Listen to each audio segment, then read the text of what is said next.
Bienvenido, Luis. ¿Cómo les va? estás? Buenas noches para todos. En los últimos días ha habido mucha información a propósito de precios, de índice de precios del consumo, de política monetaria a través de la tasa de interés, también de expectativas. Entonces pretendemos hoy ordenar, por lo menos sistematizar esa información hacia dónde vamos en realidad. Porque es una de las cuestiones macro que son de las que están más alineadas, más positivas de todo lo que tenemos ahí en movimiento, un poco incierto en la economía uruguaya. Por lo tanto, vale la pena repasar algunos elementos. Vamos a ver una primera gráfica acá, donde vemos cómo las expectativas poco a poco han ido alineándose con el objetivo. Fíjense ustedes, mirando 2 años hacia adelante, generalmente es el horizonte de política monetaria que se utiliza en septiembre de 2025, cada una de las distintas expectativas de distintos mercados, ¿no? Financieros, los analistas económicos, también las empresas que respondieron esta semana bajando también sus expectativas a propósito de la inflación. Poco a poco, las empresas son un poquito las más duras hasta ahora, se van arrimando a el 4.5% puesto como objetivo.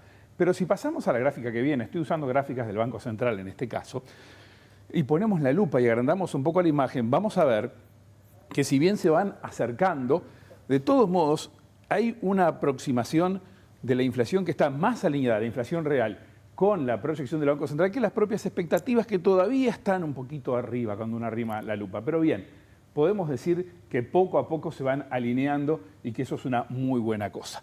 La gráfica siguiente lo que nos muestra es la evolución de la tasa de política monetaria. Fíjense ustedes con la caída que ha ido teniendo en los últimos 2 reuniones, porque una vez que la inflación se considera por parte del Banco Central está medianamente alineada, todo aquello de sesgo contractivo que se le ponía a la política monetaria a través de la tasa de interés se va desmontando poco a poco y va entrando en una zona neutra. Esto es una buena cosa, podemos decir que este mes los datos de inflación han sido buenos, muy buenos dentro de lo esperado, aunque hay todavía algunas restricciones, que las expectativas van ayudando en ese sentido y que esto se acompaña con la tasa de política monetaria a la baja. Dicho esto, tenemos que poner también sobre la mesa, quiero entregar sobre el cierre, algunos elementos que desde hace unos días, una semana aproximadamente, cada vez que ha hablado el presidente del Banco Central, Guillermo Tolosa, ha generado un poco de ruido.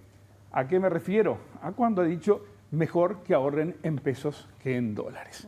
Bien, simplemente traje un trabajo que lo quiero compartir aquí, del economista Rodrigo Sarachaga, que lo hizo hasta el cierre de 2024, fíjense ustedes, y pone en carrera, desde que se creó la unidad indexada, con el dólar. Fíjense ustedes, 1 de junio del año 2002, la unidad indexada valía 1, el dólar 17 pesos con 10 centésimos, al 31 del 12, el cierre del año pasado y sus valores. ¿Cuánto creció la unidad indexada? ¿Cuánto el dólar? Pensemos en 100.000 pesos ahorrados, ustedes me dirán si ahorran en pesos o en dólares y qué hacen después de esto.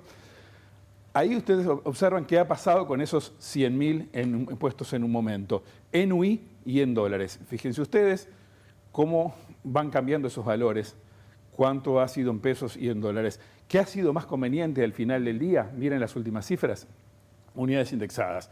Una diferencia de 367.000 pesos entre uno y otro, más del 140% a favor de la unidad indexada. O sea, el peso, sí, blindado de alguna manera por la inflación, que eso significa la unidad indexada. En este horizonte ha sido más que favorable.